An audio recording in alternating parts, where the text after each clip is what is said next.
London মহোৎসবের এবছর আয়োজন কিন্তু বিশেষ চোখে পড়ার মতো।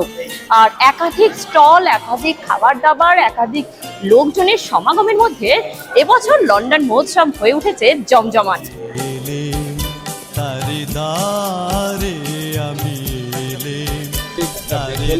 এমন একটা ব্যাপার, বাংলার মিষ্টি, মিষ্টি দই, সন্দেশ আর রসগোল্লা, এটা কিন্তু ওয়ার্ল্ড ওয়াইড ফেমাস।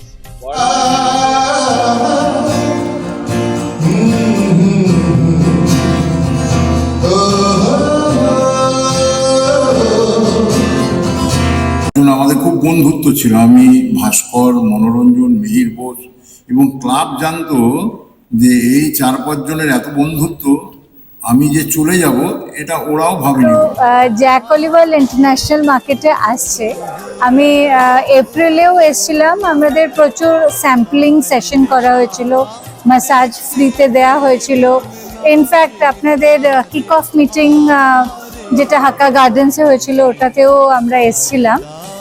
তখন থেকেই আমাদের এটা ইচ্ছেটা আছে যে আমরা ইউকে অ্যান্ড ইউরোপ দুটোতেই খুব ভালো করে এটা প্রচার করতে পারবো।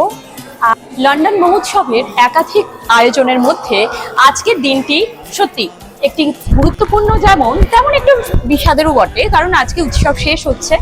আর এই 2 দিনব্যাপী উৎসবে এখানকার মানুষজনের সমাগম বা এখানকার অতিথিদের আগমন যা দেখা যাচ্ছে, সত্যি উৎসবকে যেন মাতিয়ে রেখেছে। আমি সত্যি কথা ভাবিনি যে লন্ডনে আমরা এতজন বাঙালিকে একসঙ্গে বিভিন্ন রকম পছন্দের জিনিস নিয়ে দেখতে পাবো, যার মধ্যে যেমন ফুটবল খেলা আছে, যার মধ্যে নাচ গান শ্রুতি নাটক সবকিছু আছে, তার সঙ্গে আছে বাঙালিকে তো একটাই জিনিস বাঁধে, সেটা হচ্ছে খাওয়া দাওয়া। We are thinking about India, and we are hoping that football will come up in India at some point. We wish India a very steady progress in the area of football and sports. আগামী দিনে আরো বড়ভাবে হোক এই শুভকামনা করি ও সাফল্য কামনা করি।